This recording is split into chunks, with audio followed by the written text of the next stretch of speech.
우리나라가 유교 문화권에 있다 보니까 형식을 매우 중요하게 생각하는 그런 경향이 종종 있습니다. 그래서 우리들의 일상생활 속에서도 그 내용보다는 형식의 의미를 부여하는 그런 일들이 있어요. 제가 가끔 하는 이야기입니다만, 옛날 어른들이 모여서 이야기를 하다 보면 꼭 조상 자랑이 나올 때가 있습니다. 우리 조상 중에는 정승을 지낸 사람들이 있어, 이렇게 조상 자랑들을 한단 말이죠. 그런데 사실 정승의 자리에 올랐다는 것, 그것은 결코 자랑거리가 되어질 수가 없죠. 정승의 자리에 올라서 자신의 이익만 탐내고 온갖 나쁜 짓을 했다면 그것이 자랑이 되어질 수가 없을 것입니다. 그래서 어떤 자리에 올라갔다는 것이 중요한 것이 아니라 그 자리에서 어떤 일을 했느냐, 이것이 훨씬 더 중요한 문제이죠. 오늘날도 마찬가지입니다. 우리들의 자녀가 어느 학교에 입학을 했다, 우리들의 자녀가 어느 직장에 취직을 했다, 이것이 중요한 것이 아닙니다. 우리 한국 대학의 가장 큰 문제점은 대학교에 들어가기 전까지는 죽으라고 공부를 해요. 그런데 막상 대학교 들어가서는 공부를 하지 않습니다. 그래서 그러다 보니까 어느 학교 출신이라고 하는 간판은 있는데 실력은 없어요. 그럴 때가 참 많아요. 제가 제주도에 입도한 지 올해로서 11년째가 되어집니다. 그러다 보니까 이제 종종 지인들이 방문을 할 때가 참 많이 있거든요. 예전에 섬기던 교회 교인들이 오기도 하고, 또 아는 목사님들이 오기도 하고, 친구들이 오기도 하고, 그렇습니다. 그때마다 종종 제가 가끔 이렇게 가이드를 해줄 때가 있어요. 아마 저는 목사를 안 했으면, 관광 가이드를 했으면 참 잘했을 것이다, 그런 생각을 종종 할 때가 있습니다. 근데 처음에는 이렇게 좀 주워들은 이야기로 가이드를 해줬어요. 제주도 와서 제주도에 관한 주워들은 이야기로 가이드를 해줬는데, 이왕이면 조금 더 자세하고 정확하게 이야기를 좀 해주고 싶다라고 생각을 해서 책 몇 권을 사서 책도 좀 읽어보고 그렇게 해서 설명을 해주었습니다. 그래서 좀 자질구레한 것까지 열심히 설명을 해주었거든요. 근데 대부분 보면 설명에는 별로 관심이 없더라고요. 조금이라도 설명이 길어지려고 하면 뭐라고 이야기를 하냐면, 목사님 됐고요, 그냥 빨리 사진 찍고 가요, 그렇게 이야기를 하시더라고요. 여러분, 우리 한국 사람들이 많이 다녀간 해외 여행지들을 가보면 낙서들이 많습니다. 한글로 된 낙서들이 종종 눈에 띈다고 그래요. 그런데 그 한글로 된 낙서들을 보면 가장 많은 낙서가 뭔지 아십니까? 이런 종류의 낙서라고 그래요. 홍길동 왔다 감 뭐 이런 거, 그런 거예요. 그러니까 우리나라 사람들은 그곳에 가서, 그 문화 유적지에 가서 무엇을 배우고 무엇을 느꼈고, 이것보다는 그냥 왔다 갔다는 거, 사진 한 장 남겼다는 거, 그런 형식적인 것에 지나치게 의미를 부여할 때가 참 많이 있습니다. 예수님 당시에도 이렇게 내용보다는 형식을 중요하게 생각하는 그런 사람들이 꽤 많이 있었던 것 같아요. 그래서 성경에 보면 예수님께서 그런 사람들을 책망하는 일들이 종종 있습니다. 그 가장 대표적인 사람들이 누구였냐면 바로 바리새인들이었습니다. 예수님께서는 바리새인들을 향해서 아주 혹독한 책망을 하실 때가 꽤 많았어요. 자, 오늘 본문 6절 말씀에도 보면 예수님께서 이사야서를 인용하시면서 바리새인들에게 뭐라고 이야기를 하십니까? 이렇게 이야기를 하시죠. 자, 같이 한번 읽어보겠습니다. 시작. 이르시되 이사야가 너희 외식하는 자에 대하여 잘 예언하였도다. 기록하였으되 이 백성이 입술로는 나를 공경하되 마음은 내게서 멀도다. 자, 여기 바리새인들을 가리켜서 예수님이 뭐라고 이야기를 하셨어요? 외식하는 자, 이렇게 이야기를 하셨습니다. 한마디로 말하면 내용보다는 형식을 중요하게 생각하는 사람들, 속사람보다는 겉사람에 더 집중하는 사람들, 껍데기에만 집착하는 사람들, 바로 이런 이야기입니다. 자, 그렇다면 바리새인들이 왜 이런 평가를 예수님에게 받았을까요? 그것은 본질적인 것보다 그들의 전통에만 그들이 집착해 있었기 때문에 그렇습니다. 오늘 본문 3절 말씀해 보시면 바리새인들과 모든 유대인들은 장로들의 무엇을 지켰다고 그랬습니까? 전통을 지켰다. 그렇게 기록이 되어져 있습니다. 물론 전통 그 자체가 나쁜 것은 아닙니다. 전통 중에는 좋은 전통들도 있습니다. 우리 강영옥 집사님의 둘째 아들인 지훈이가 올해 3월 달에 전역을 했죠. 교회에 와서 신고를 했습니다. 그래서 야, 이걸 교회 전통으로 좀 만들어 봤으면 좋겠다. 그런 생각이 들었어요. 그래서 그 다음에 이제 휴가가 나온 산소리가 신고를 했고, 그래서 앞으로는 우리 교회는 첫 번째 휴가를 나왔을 때, 그리고 전역했을 때 반드시 교회에서 신고를 하는 그런 전통을 한번 만들어 볼까 합니다. 그런데 여러분, 우리가 전통을 너무 중요하게 생각을 해서 전통에만 집착하면 과거의 얽매인 사람이 되어집니다. 그리고 정말 본질적인 것들을 잃어버릴 수도 있어요. 신앙생활도 마찬가지입니다. 전통적인 것이 꼭 성경적인 것은 아닙니다. 아무리 역사와 전통에 빛나는 일이라고 할지라도 그것이 성경적이지 않으면 과감하게 버릴 줄도 알아야 됩니다. 자, 그런데 우리가 본질을 잃어버리고 전통만 강조하게 되어지면 어떤 문제점들이 생겨날까요? 자, 우리가 전통만 강조했을 때, 첫째, 전통이 마음을 대신할 수 있습니다. 자, 우리가 전통에만 집착하면 형식적인 사람이 되어질 수가 있어요. 자, 그 대표적인 사례가 오늘 본문에 등장하는 정결규례였습니다. 자, 본문의 2절 말씀입니다. 같이 한번 읽어보겠습니다. 시작. 그의 제자 중 몇 사람이 부정한 손, 곧 씻지 아니한 손으로 떡 먹는 것을 보았더라. 유대인들은 식사하기 전에 반드시 손을 씻는 그런 전통이 있었단 말이죠. 자, 그런데 예수님의 제자 가운데 어떤 제자가 아마 손을 씻지 않고 음식을 먹는 그런 제자가 있었던 것 같습니다. 자, 바리새인들이 지금 그것을 문제 삼았습니다. 자, 그런데 이런 전통이 왜 생겼느냐? 본래 손을 씻는 이 규례는요, 제사장들이 성전에 들어가기 위해서 만들어진 그런 규례였습니다. 제사장들이 성전에 들어가기 전에 성전 앞에 있는 물두멍에서 손을 씻습니다. 왜 손을 씻느냐? 여러분, 이 손이라고 하는 것은 우리의 모든 행동, 우리의 모든 행실을 대표하는 것이죠. 그래서 과거에 나쁜 짓을 했던 사람들이 그 나쁜 짓을 청산하고 난 뒤에 뭐라고 이야기를 합니까? 나 이제 손 씻었어. 그렇게 이야기를 하잖아요. 이렇게 손은 우리의 모든 행동을 상징하는 거예요. 모든 행동을. 자, 그래서 제사장들이 성전에 들어가기 전에 그들이 손을 씻습니다. 그러면서 하나님, 내가 거룩한 마음으로, 내가 정결한 마음으로 하나님 앞에 나아가기를 원합니다. 이런 의미예요. 이런 의미. 그러니까 손을 씻는 것이 중요한 것이 아니라 그 손을 씻는 것이 상징하는 것이 무엇이냐, 이것이 중요한 것이죠. 하나님, 제가 이렇게 손을 씻듯 제 마음을 정결하게 해서 제가 하나님 앞에 나아가겠습니다. 이것을 상징하는 거예요. 그런데 시간이 흐르면서 그 의미는 빠져버리고 손을 씻는 것만 중요하게 생각했단 말이죠. 손을 씻는 것만. 여러분, 본래 하나님이 우리에게 율법을 주신 이유도 마찬가지입니다. 자, 우리가 하나님께서 우리에게 율법을 왜 주셨어요? 그 율법을 우리가 기억하고 그 율법을 통해서 하나님을 잘 섬기라고, 그렇게 하나님께서 우리에게 율법을 주신 거예요.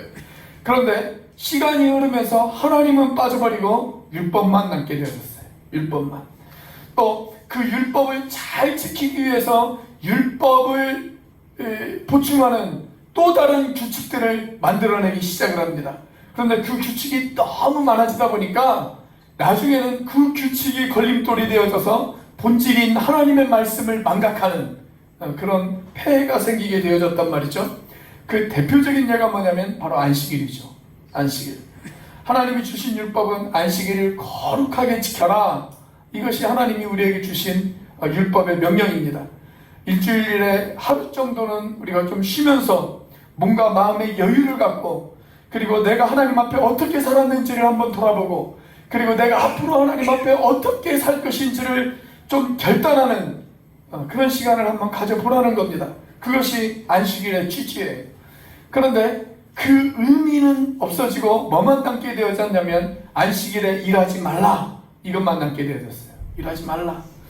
그런데 또 일하는 것을 금지하는 또 다른 규칙들을 만들어내기 시작했어요. 그 규칙들이 너무 많아요.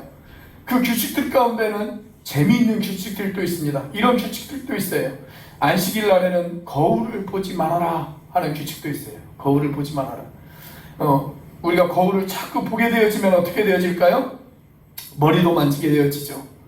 내 옷 매무새도 한번 다시 만져지게 되어지고, 거울을 보고 옷을 이렇게 만지는데 그럴때라 옷이 마음에 안 들어요. 그럼 다시 또 갈아입죠. 옷을 갈아입고 나왔는데 이번에는 다시 화장이 마음에 안 들고, 화장을 또 고치고 또 옷도 고치고, 계속 그런 일을 반복하다 보면 그게 일이 되어진다는 거예요. 일이 되어진다. 그래서 거울을 보지 말아라, 안식일 날에는. 그런 규칙들이 생겨나기 시작을 한 겁니다. 이렇게 본질은 망각해버리고 형식에만 매달리는 아주 이상한 현상들이 생겨나게 되었단 말이죠. 그래서 오늘 예수님께서는 바로 거기에 대해서 경고를 하시고 계시는 겁니다. 처음에 성전에 들어가기 전에 나의 마음가짐을 위해서 그렇게 손을 씻기 시작을 했는데, 나중에는 그것이 음식 먹을 때의 법규로 바뀌게 되어졌어요. 물론 식사 전에 손을 씻는 것, 그건 좋은 일이죠. 특별히 이 팔레스타인 지역의 사람들은 손으로 음식을 먹는 그런 문화잖아요. 그러니까 식사 전에 손을 씻는 일은 꼭 필요한 일이 되어졌을 것입니다. 그런데 나중에 여기에 종교적인 의미까지 부여하게 되어져서 손을 씻지 않으면 마치 큰 죄를 짓는 사람인 것처럼 그렇게 사람들이 인식을 했단 말이에요. 그것이 나중에는 어떻게까지 번졌느냐? 그릇을 씻는 규례까지 만들어지게 되어졌습니다. 그릇을 씻는 규례. 자, 4절 마지막 부분을 보면 잔과 주발과 녹그릇을 씻음이라라, 이렇게 되어 있죠. 우리 장로님이 어제 밤에 늦게까지 가서 음식을 하시고 그러셨다는데, 장로님 집에서 설거지 하실 때 설거지하는 법이 있습니까? 그릇 몇 개를 씻을 때는 세제 어느 정도를 사용해야 된다, 물은 이만큼만 써야 된다, 뭐 그런 법이 있어요? 그런 법 없죠. 우리가 그런 법이 없어요. 자, 그런데 그런 법규까지 만들어놨단 말이죠. 그런 법규까지. 남자분들은 경험하셨죠. 군대에 가셔서 식사하고 나서 식기를 씻은 후에 손가락으로 문질렀을 때 뽀드득 뽀드득 소리가 나야 합격을 하잖아요. 그렇잖아요. 그런 법들이 만들어졌어요. 이렇게 형식적인 것에 너무 집착을 하다 보니까 하나님 앞에 내 마음의 상태가 무엇이 문제인가, 여기에는 관심이 없어졌어요. 여기에는 관심이 없어지고 그냥 형식적인 것들을 어떻게 지키느냐, 여기에만 관심이 생겼단 말이죠. 그래서 오늘 주님이 거기에 대한 경고를 하시죠. 6절 말씀입니다. 같이 한번 읽어보겠습니다. 시작. 이르시되 이사야가 너희 외식하는 자에 대하여 잘 예언하였도다. 기록하였으되 내 이 백성이 입술로는 나를 공경하되 마음은 내게서 멀도다. 자, 마지막 무엇이 강조되어졌습니까? 입술로는 나를 공경하되 마음은 내게서 멀어졌다. 그렇게 이야기하시죠. 그들이 형식적인 일에 집착하는 동안에 마음은 점점 하나님에게서 멀어졌어요. 하나님에게서 멀어졌어요. 사랑하신 여러분, 우리가 외적인 일에 열심을 낸다고 해서 그것이 꼭 영적인 나의 신앙 성숙에 도움이 되어지는 것은 아닙니다. 이런 이야기예요. 내가 새벽 예배, 수요 예배, 주일 예배 다 열심히 드렸어요. 그리고 1년에 성경 1동 이상을 꼭 해요. 그리고 교회에서 열심히 봉사를 해요. 그렇다고 해서 그 사람이 꼭 신앙이 좋은 사람은 아닙니다. 그렇죠. 그 사람이 정말 예수님을 잘 믿는 그런 사람이라고 하는 보장은 없어요. 물론 열심히 외적인 일에 열심히 하는 것, 그것도 필요합니다. 그것도 중요합니다. 그런데 그것보다 더 중요한 것은 뭐냐면 내 마음의 관리예요. 내 마음의 관리. 요즘 여러분의 마음 상태는 어떻습니까? 살아계신 하나님 앞에 그 하나님이 기뻐하시는 사람으로 살기 위해서 오늘 여러분은 여러분의 마음을 점검하고 이 자리에 나오셨습니까? 이 시간 나의 마음을 점검하고 하나님 앞에 설 줄 아는 저와 여러분들이 되시기를 주님의 이름으로 축원합니다. 자, 본질을 잃어버리고 우리가 전통만 강조하면 어떤 일들이 생겨날까요? 두 번째로, 전통이 예배를 대신할 수가 있습니다. 오늘 본문의 7절 말씀입니다. 같이 한번 읽어보겠습니다. 시작. 사람이 계명으로 교훈을 삼아 가르치니 나를 헛되게 인정하며. 자, 여기 보면 사람의 교훈이 하나님을 경배하고 예배하는 일을 헛되게 할 수 있다. 그런 이야기를 하세요. 사람의 교훈이 하나님을 경배하고 예배하는 일, 그것을 헛되게 할 수가 있다라는 겁니다. 지금 우리가 예배를 드리고 있습니다만 예배도 오래 드리다 보면 예배의 전통이 생깁니다. 예배에도 전통이 생겨요. 제가 신학교 다닐 때 어떤 분이 그런 이야기를 하시더라고요. 어떤 예배가 좋은 예배입니까? 여러분, 어떤 예배가 좋은 예배일까요? 이분이 뭐라고 대답을 하시냐면, 묵찬, 기찬, 설기찬, 축으로 드려지는 예배가 좋은 예배입니다. 이렇게 이야기를 하시더라고요. 묵찬, 기찬, 설기찬, 축, 그게 뭔지 아십니까? 묵도 찬송, 기도 찬송, 설교, 찬송, 기도, 축도. 이런 순서로 드려지는 예배가 좋은 예배입니다. 그렇게 이야기를 하더라고요. 여러분, 성경에 그렇게 예배드리라고 하는 말씀이 어디 있어요? 그렇죠? 시경과 진정으로 예배하라, 이런 말씀은 있어요. 그런데 묵찬, 기찬, 설기찬, 축으로 예배하라, 이런 말씀은 없습니다. 그것은 그냥 하나의 전통이에요. 하나의 전통. 여러분, 예배에서 제일 중요한 것이 무엇입니까? 그것은 하나님 앞에서 나를 드리는 거예요. 예배는 하나님 앞에 나를 드리는 행위입니다. 그런 마음으로 드리는 예배가 가장 좋은 예배이고 가장 훌륭한 예배입니다. 그것보다 더 중요한 것은 없어요. 자, 그런데 어떤 사람은 내가 예배 시간에 빠지지 않았다, 그것을 중요하게 생각하는 사람이 있어요. 내가 예배 시간에 빠지지 않았다, 이것만 가지고 내가 예배 잘 드렸다, 이렇게 생각하는 사람들이 있단 말이죠. 여러분, 예배 시간에 예배당에 앉아는 있지만 마음이 다른 곳에 가 있어요. 예배 시간에 다른 행동들을 해요. 예배에 집중하지를 못해요. 여러분, 그게 예배를 잘 드린 것입니까?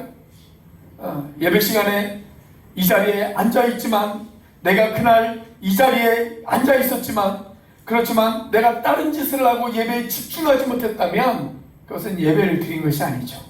예배를 드린 게 아니에요. 우리가 찬양을 부를 때도 마찬가지입니다. 여러분, 그 찬양의 가사를 정말 나의 고백으로 드렸는가? 또 우리가 누군가 대표 기도할 때 내 마음을 주님 앞에 드리면서 그 기도에 같이 공감했는가? 주님, 맞아요. 하나님, 이 기도가 나의 기도예요. 하나님, 이 기도, 이 고백대로 그렇게 되어지기를 원해요. 정말 그렇게 공감하면서 그 기도를 같이 드렸는가? 우리가 말씀을 들을 때 이 말씀을 사람의 말씀으로 받지 아니하고 하나님의 말씀으로 받고 있는가? 그래서 이 말씀 앞에 응답하면서 내가 하나님, 이 말씀대로 살겠습니다. 하나님, 내가 하나님께서 주신 이 말씀대로 내가 정말 그렇게 살기를 원합니다. 그렇게 결심하고 결단하고 있는가? 여러분, 이것이 더 중요한 것 아니겠어요? 이런 마음으로 하나님 앞에 예배를 드리고 그렇게 예배당 문을 나가는 사람, 여러분, 그 사람이 정말 좋은 예배를 드린 것이고 그 사람이 정말 하나님 앞에 바람직한 예배를 드린 것이죠. 이따금 저에게 이렇게 질문을 던지시는 분들도 있습니다. 왜 우리 교회는 예배 시간에 주기도문을 낭송하지 않고 주기도문을 찬양으로 부릅니까? 여러분, 예배 시간에 주기도문을 암송해라, 이런 말씀 보셨어요? 성경에 그런 구절이 나옵니까? 여러분이 만약에 성경에서 그런 구절을 찾아서 저에게 갖다 주시면 제가 그분에게 제 아내의 통장에서 100만 원을 드리도록 하겠습니다. 제 통장에서는 못 드립니다. 여러분, 그런 말씀 보셨어요? 그런 말씀 없어요. 주기도문 암송해라. 이런 말씀 없습니다. 대신 주님이 주기도문을 가르쳐 주실 때 이렇게는 말씀하셨어요. 너희는 이렇게 기도하라. 그렇게 이야기하면서 주기도문을 우리에게 가르쳐 주시기는 하셨어요. 여러분, 주기도문은 일종의 샘플입니다. 주기도문에 나와 있는 그 기도의 정신을 배우라는 거예요. 기도의 정신을. 먼저 하나님의 나라와 하나님의 뜻을 구하고, 그리고 나서 우리의 일용할 양식을 구한단 말이죠. 여러분, 그 주기도문의 정신을 잘 배운 사람, 그 사람이 주기도문을 잘 배운 사람이죠. 우리가 아무리 암송을 한다고 해서 그 기도의 정신을 우리가 배우지 못했으면 그 암송이 아무런 의미가 없어요. 그냥 그것은 주문과도 같은 거예요. 주문과도 같은 거. 그렇다고 해서 암송이 나쁘다는 얘기가 아닙니다. 암송도 해야죠. 적어도 암송을 하는 사람이 암송을 안 하는 사람보다 주기도문 정신을 배울 확률이 높은 것은 사실입니다. 그렇죠? 그러나 우리가 아무리 주기도문을 달달달달 암송하고 하루에 주기도문을 수십 번씩 암송한다 할지라도 그 정신이 나에게 없으면 여러분, 그건 아무 필요가 없는 거예요. 어떤 분들은 또 이렇게 이야기하시는 분들도 있습니다. 왜 그 교회는 예배 시간에 사도신경을 외우지 않습니까? 여러분, 성경에 예배 시간에 사도신경을 외워라, 이렇게 말씀하신 내용이 성경 몇 장 몇 절에 나온 구절 보셨습니까? 없잖아요. 그런 구절 없어요. 심지어 성경에 사도신경 자체가 없습니다. 목사님, 제 성경책에는 있는데요. 예, 껍데기에는 있습니다. 성경책 껍데기에는 있어요. 그런데 알맹이에는 없어요. 알맹이에는 없습니다. 여러분, 물론 저도 사도신경에 나오는 그 모든 내용을 다 믿습니다. 그런데 사도신경을 외우는 것보다 더 중요한 것은 뭐냐면 우리가 우리의 주님을 어떻게 고백하고 있느냐, 내가 그 예수님에 대해서 어떤 고백을 하고 있느냐, 그것이 더 중요한 것이죠. 그 고백 없이 그냥 달달달달 외우는 것, 그것은 아무 의미가 없습니다. 마치 우상을 섬기는 사람들이 주문을 외우는 것과 똑같습니다. 여러분, 우리 교회당에는 큼직큼직한 십자가들이 꽤 많이 있죠. 건물 외관에 있는 두 개의 큰 십자가, 밤에 보면 더 아름답게 빛이 나죠. 얼마나 아름답냐면 여러분들 하늘에서 이렇게 비행기 타고 쭉 내려오다 보면 비행기에서도 보여요. 그리고 가끔 우리 그 교회가 약간 언덕 위에 있다 보니까 가끔 이 밑에를 이렇게 차를 타고 지나다니다 보면 마치 골고다 언덕 위에 세워진 십자가와 같은 그런 느낌이 들 때도 있습니다. 또 교회당 안에 딱 들어오면 여러분 어떻습니까? 교회당 안에도 정면에도 큰 십자가가 정면에도 걸려 있잖아요. 그것도 입체적으로 한 3도 정도 기울어져서 3D 효과를 발휘하고 있지 않습니까? 천장에도 빛나는 큰 십자가가 있고 또 이 강대상 앞에도 십자가가 있습니다. 여러분, 십자가는 분명 기독교의 가장 중요한 상징인 것은 맞습니다. 그러나 여러분, 십자가만 걸어놓는 것이 무슨 의미가 있어요? 나를 위해 십자가를 지신 그 예수님, 그 예수님이 내 마음에 계시지 않고, 그리고 내 삶이 그 예수님의 통치를 받는 것을 거절하고 내가 날마다 예수님을 따라가는 그 헌신과 결단과 순종이 없다면 여러분, 이 큰 십자가가 우리에게 무슨 의미가 있겠습니까? 밤에 비행기를 타고 김포공항 인근에 이렇게 상공을 이렇게 지나가다 보면 서울 시내가 이렇게 보이죠. 그 서울 시내를 바라보면 아주 많은 붉은 십자가들이 보이기 시작을 합니다. 그것을 보면서 가끔 저는 이런 생각을 할 때가 있어요. 이 땅에 이렇게 많은 십자가가 있는데 이 땅에 사는 그리스도인들이 이 십자가의 정신을 가지고 살아가고 있는가? 그런 생각이 들 때가 있습니다.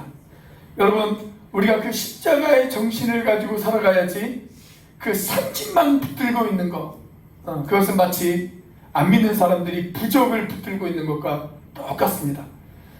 어떤 자매가 그 숯금으로 만든 십자가 목걸이를 달고 다녔대요. 아주 큼직막한 24K 순금으로 된 십자가 목걸이를 목에다 걸고 다녔어요. 그런데 그 교회에서 성경 공부를 하자고 해도 자꾸 자꾸 도망다니고, 그리고 헌신과 봉사도 없고, 교회에서 자꾸 누군가 험담 만들어 놓고 그런 일을 하더래요. 그래서 목사님이 하루는 그 자매에게 이렇게 이야기를 했답니다. 자매님, 십자가는 걸고 다니는 것이 아니라 성경에는 십자가를 짊어지라고 하셨습니다. 이제 자매님도 자매님이 짊어지셔야 될 십자가를 짊어졌으면 좋겠습니다. 그랬더니 이 자매가 네, 그러죠. 그럼 저도 이제는 제 십자가를 짊어지겠습니다. 그러면서 앞에 있는 십자가를 목 뒤로 이렇게 매달고 다니기 시작을 했다고 합니다. 그게 무슨 의미가 있어요? 그래서 저는 교회 직분도 마찬가지라고 생각합니다. 여러분, 우리 한국교회가 변하려면 교회 직분에 관한 생각이 변해야 된다고 생각해요. 교회 직분은 벼슬이 아니에요. 벼슬이 아니에요. 철저한 봉사의 자리입니다. 집사 직분을 받았다는 것이 중요한 것이 아니라 집사다운 집사의 모습을 하고 있느냐, 장로다운 장로가 되어졌느냐, 목사다운 목사가 되어졌느냐, 이게 더 중요한 것 아니겠습니까? 여러분, 진정한 헌신과 봉사의 자리에 있느냐가 중요한 것이지 그냥 타이틀만 내세우는 것, 그건 아무런 의미가 없어요. 아무런 의미가 없습니다. 가장 아름다운 직분은, 그리고 또 가장 아름다운 호칭은 저는 그래서 형제와 자매라고 생각되었습니다. 가장 아름다운 호칭.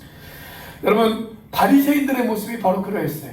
바리새인들의 모습, 대접받기를 좋아하고 사람들에게 존경받기를 좋아하고 무엇인가 자기가 그럴듯한 그런 사람인 것처럼 보이는 것을 좋아하고 그것이 바리새인들의 모습이었습니다. 내 속에 무엇이 있느냐, 그것보다는 겉으로 드러나는 것, 그것에만 신경을 썼던 사람들, 그 사람들이 바로 바리새인들이었습니다. 그래서 예수님께서 이 바리새인들을 책망하시면서 심지어 뭐라고까지 이야기하셨냐면 회칠한 무덤과 같다, 그렇게 이야기하셨어요. 회칠한 무덤과 같다. 여러분, 무덤에다 색깔을 예쁘게 칠해놓습니다. 그래서 겉은 되게 아름답게 보입니다. 그런데 그 속에는 속장이 가득합니다. 썩어서 냄새가 납니다. 악취가 난단 말이죠. 그래요, 여러분, 겉이 중요한 것이 아니라 속이 중요한 것입니다. 저와 여러분이 예배의 형식만 있는 것이 아니라 이 예배를 통해서 살아계신 하나님을 만나고 그 하나님의 뜻에 나를 맞춰드리는 그런 인생이 되어지는 것, 바로 그것에 신경을 쓰는 저와 여러분들이 되시기를 주님의 이름으로 축원합니다. 자, 우리가 본질을 잃어버리고 전통만 강조하면 어떻게 되어질까요? 마지막 세 번째로, 전통이 말씀을 대신할 수가 있습니다. 전통이 말씀을 대신할 수가 있습니다. 자, 오늘 본문에는 예수님께서 바리새인들의 외식을 책망하면서 우리에게 생소한 제도 하나를 이야기하세요.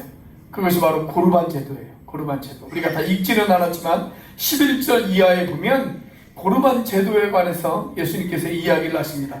자, 11절부터 13절까지의 말씀을 같이 한번 읽어보겠습니다. 시작.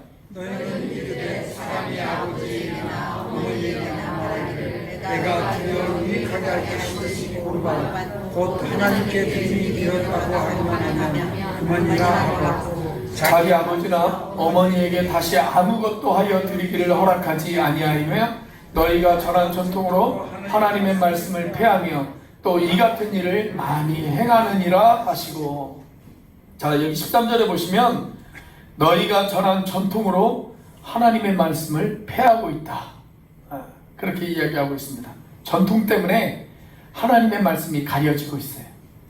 자, 그 대표적인 것이 바로 고르반이라고 하는 제도입니다. 고르반이라고 하는 말의 뜻은 하나님께 드려진 바 되었다 라고 하는 뜻이에요. 하나님께 드렸다, 이런 뜻을 가지고 있어요. 자, 그런데 이 제도를 악용하는 사람들이 생겨났어요. 어떻게 악용을 했느냐? 자, 어떤 사람이 부모님을 섬겨야 돼요. 부모님에게 생활비도 드리고 용돈도 드리고 부모님을 잘 동양해야 될 책임이 있어요. 그런데 이 사람이 하나님도 섬겨야 되죠. 부모님도 섬겨야 되고 하나님도 섬겨야 된단 말이죠. 자, 그런데 이 사람이 부모님에게 드릴 생활비를 하나님 앞에 드렸어요. 하나님 앞에 드렸습니다. 그러면서 하는 말이, 부모님, 제가 부모님을 잘 섬겨드려야 되는데 제가 그 돈을 고르반했습니다. 하나님께 드렸습니다. 그렇게 이야기를 한단 말이죠. 그러면서 부모님에 대한 책임을 회피하는 거예요. 책임을 회피합니다. 자, 그런데 그 당시에는 이렇게 하나님 앞에 드리고 난 뒤에 내 생활이 너무 어려워졌어요. 내가 하나님 앞에 많은 헌금을 드리다 보니까 내 생활이 힘들어졌어요. 없는 가운데 하나님 앞에 헌금을 드렸단 말이죠. 그래서 생활이 어려워졌어요. 자, 그러면 어떻게 하냐면 교회가 그 사람을 구제할 책임이 있습니다. 그래서 그 사람에게 어떻게 하냐면 낸 헌금을 다시 되돌려줘요. 다시 되돌려줍니다. 너의 마음만 받겠다 이거예요. 마음은 하나님 앞에 드렸으니까 헌금은 다시 가져가라. 자, 그런데 이 제도를 기가 막히게 악용하는 사람들이 생겨났습니다. 부모님에게는, 부모님, 제가 부모님에게 드릴 걸 고르반했습니다. 그렇게 이야기를 합니다. 그리고 다시 교회에 가서 뭐라고 이야기하냐면, 저 도와주지 않으면 큰일 납니다. 제가 너무 생활이 어려워졌습니다. 이렇게 이야기를 하는 거예요. 그래서 자기가 드린 것을 다시 가져갑니다. 자, 그래서 결과적으로 이것도 하지 않고 저것도 하지 않는 그런 사람들이 생겨났단 말이죠. 자, 지금 예수님이 바로 그 이야기를 하시는 겁니다. 너희들이 만든 전통으로 부모를 공경하라고 하는 그 하나님의 말씀을 어기고 있는 것이 아니냐.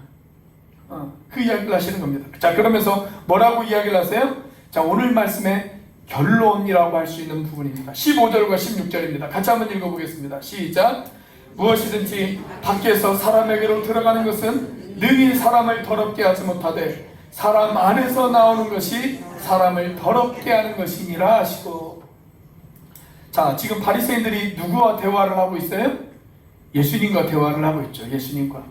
자, 이 바리새인들이 가장 소중하게 생각하는 것, 그게 뭐냐면 율법입니다. 율법.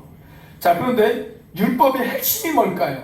율법의 핵심. 자, 예수님께서는 그 율법의 핵심에 대해서 이런 이야기를 하셨습니다.